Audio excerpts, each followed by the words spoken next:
Vamos, inclusive, falar mais sobre o impacto, né, dessa operação de hoje, que mostrou como o crime organizado se infiltrou, inclusive, no agronegócio. Na produção de cana, produção de cana e produção de etanol. Na Rádio Bandeirantes, AgroMais.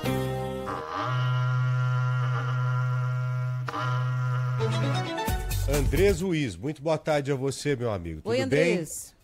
Tudo ótimo, muito boa tarde, Joel e Ana, como vocês estão? Tudo bem. Ô, Andrés, nós comentamos no início do jornal que o crime organizado ele conseguiu dominar o sistema de venda de combustíveis como um todo no Brasil, né? Principalmente aqui em São Paulo, e fechando o ciclo da cadeia. Fechando tudo, até a importação, a refinaria, a distribuidora, os postos de combustíveis. E para minha surpresa, a suspeita até de usina, cara. E não é no singular, não, é no plural. São várias usinas no meio dessa investigação aí, ô Andrés. Exatamente, Joel. Para você ver que o esquema era tão grande que eles controlavam até de onde saía tudo isso, o setor primário, as fazendas. O grupo teria obrigado, inclusive, produtores rurais a venderem essas fazendas e os empresários do agro, ligado a todo esse setor produtivo, a venderem as suas usinas e postos de gasolina. Isso mostra, então, a intenção do grupo em controlar toda essa cadeia de produção de combustíveis que nasce lá no campo, nos canaviais, né, no caso da produção de etanol e álcool. Os produtores de cana eram coagidos a vender as propriedades, os negócios eram fechados à vista e com dinheiro vivo, mas com valores abaixo de mercado, o que desagradava, né, os fazendeiros.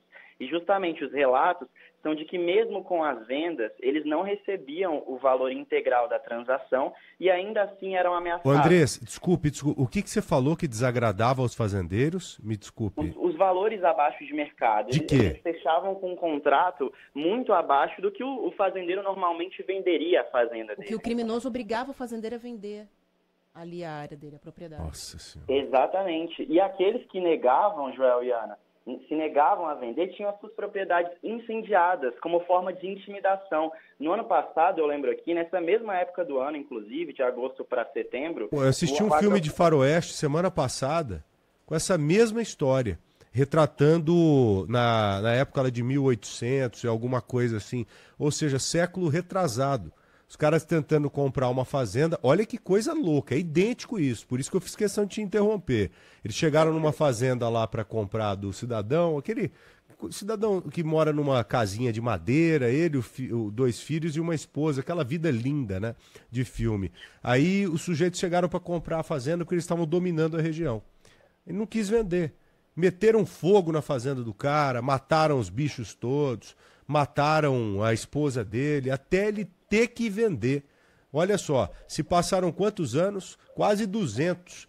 E esses caras hoje agindo desse jeito. Então eles forçavam algumas vendas, ô Andrés? Exatamente, Joel. Eles forçavam essas vendas.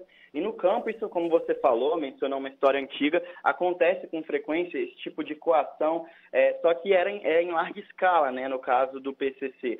Eu lembro aqui, inclusive, que nessa mesma época do ano passado, a Agroband visitou uma fazenda de cana em Guatapará, no interior de São Paulo, que havia sofrido com incêndios criminosos.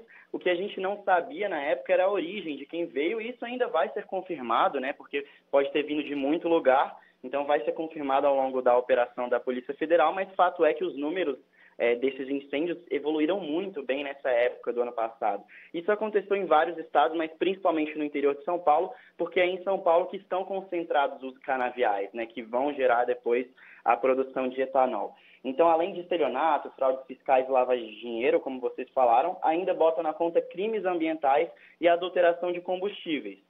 Porque um dos eixos, né, da investigação passa justamente pela importação irregular de metanol, que chegava nos portos, mas não eram entregues aos destinatários indicados nas notas fiscais. Eles eram transportados clandestinamente, mesmo sendo um produto altamente tóxico e com um risco ambiental muito grande, e as pessoas também. E aí, com o dinheiro desses postos, eles importavam diesel, enfim, dominavam toda a cadeia de produção. Até por isso, o nome leva, né, Operação Carbono Oculto, porque havia adulteração de combustível, mas tudo passava por debaixo dos panos. Os parlamentares, né, por causa disso, os parlamentares e as entidades ligadas ao agro, como a Frente Parlamentar do Biodiesel, da Agropecuária e do Empreendedorismo mesmo, as 3 divulgaram há pouco uma nota conjunta reforçando o apoio à operação e a urgência do Congresso nos projetos de lei que combatam esses crimes. Eles elencaram alguns aqui, como, por exemplo, o aumento de 20 milhões, o aumento para 20 milhões, de 5 para 20 milhões em multa para esses fraudadores e podendo chegar até R$500 bilhão em casos de crimes ambientais, como a gente viu esses dos casos de incêndios, né? Eles avaliam também aumentar o orçamento da ANP para que a estrutura de fiscalização seja maior, principalmente no campo, que é onde ocorrem vários desses crimes e passam despercebidos, como a história que você contou, Joel. E junto a esses parlamentares, a União da Indústria de Cana-de-Açúcar e Bioenergia, a Única, e entidades ligadas também manifestaram apoio, é realmente um apoio conjunto a essa operação para não deixar passar por baixo. Eu finalizo aqui dizendo que o Ministério Público enfatizou que esses criminosos controlavam, então, de fato, toda essa cadeia, e um exemplo disso seria o fato das distribuidoras de combustíveis fornecerem óleo para o maquinário agrícola das usinas sucroalcooleiras, ao mesmo tempo em que as usinas distribuíam o etanol para a rede de postos do grupo. Então, ficava difícil controlar, de fato, de onde estava vindo, o que era deles e o que não era, porque eles estavam desde da produção primária, lá no campo, lá nas fazendas. Ô Andrés, mas teve produtor rural que foi obrigado a vender e vendeu mesmo a propriedade de medo, assim, de ameaça? Com certeza, Joel. Os relatos partem muito dessa premissa, né, de que alguns dos produtores venderam justamente com medo da ameaça de morte, ameaça à família e coisas relacionadas. Os fazendeiros que, de alguma forma, tinham um controle financeiro maior, alguns deles tentaram fazer denúncia, eu vi relatos de denúncia, mas que não eram levados adiante. Agora, a boa parte deles eram ameaçados, seja se vendiam, seja se não vendiam, e se ameaçavam denunciar também. Claro. Então, assim, era uma saída negativa em todos os aspectos, né? Todos os cenários. Imagina uma família denunciar um negócio desse.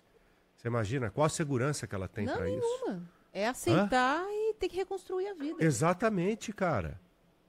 Com usina aconteceu isso também. Usineiros, talvez, tiveram que vender usina sob ameaça também. É provável também, né, Andrés? Com certeza, Joel, com Nossa certeza. Senhora.